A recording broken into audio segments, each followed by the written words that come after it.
day. Something associated in some way with Tibet, something which he believed to be the key of India, and which had brought in its train presumably the sinister man with a limp. Who was the man with the limp? What was the Si Fan? Lastly, by what conceivable means could the flower, which my friend evidently regarded with extreme horror, have been introduced into Hale's room? And why had I been required to pronounce the words Sakya Muni? So ran my reflections, at random and to no clear end, and, as is often the case in such circumstances, my steps bore them company, so that all at once I became aware that instead of having gained the lobby of the hotel, I had taken some wrong turning and was in a part of the building entirely unfamiliar to me. A long corridor of the inevitable white marble extended far behind me. I had evidently traversed it. Before me was a heavily curtained archway. Irritably I pulled the curtain aside, learnt that it masked a glass panelled door, opened this door, and found myself in a small court, dimly lighted and redolent of some pungent, incense-like perfume. One step forward I took, then pulled up abruptly. A sound had come to my ears. For a second curtained doorway, close to my right hand, it came, a sound of muffled tapping, together with that of something which dragged upon the floor. Within my brains the words seemed audibly to form, "The man with the limp." I sprang to the door, had my hand upon the drapery, when a woman stepped out, barring the way. No impression, not even a vague one, did I form of her costume, save that she wore a green silk shawl embroidered with raised white figures of birds, thrown over her head and shoulders and draped in such fashion that part of her face was concealed. I was transfixed by the vindictive glare of her eyes, of her huge, dark eyes. They were ablaze with anger, but it was not this expression within them which struck me so forcibly as the fact that they were in some way familiar.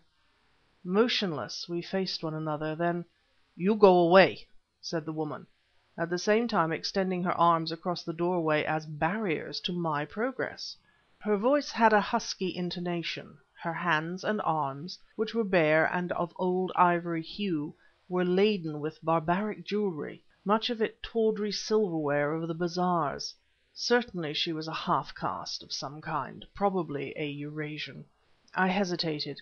The sounds of dragging and tapping had ceased, but the presence of this grotesque Oriental figure only increased my anxiety to pass the doorway. I looked steadily into the black eyes. They looked into mine unflinchingly.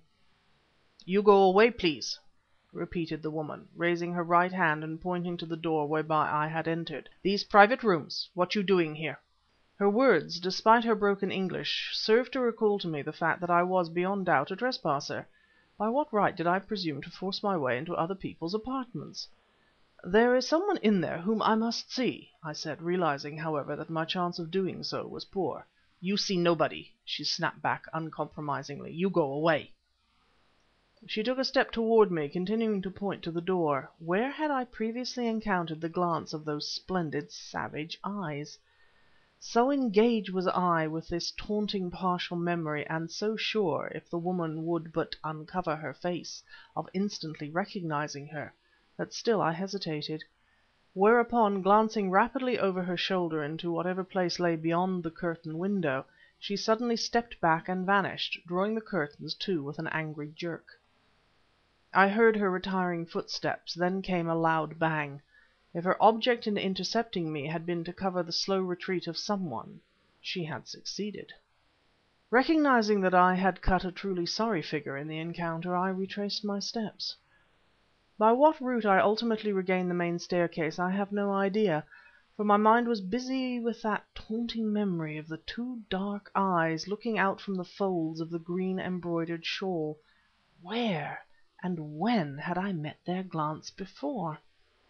To that problem I sought an answer in vain. The message dispatched to New Scotland Yard, I found M. Samarkan, long famous as a maître d'hôtel in Cairo, and now host of London's newest and most palatial khan. Portly and wearing a grey imperial, M. Samarkan had the manners of a courtier and the smile of a true Greek.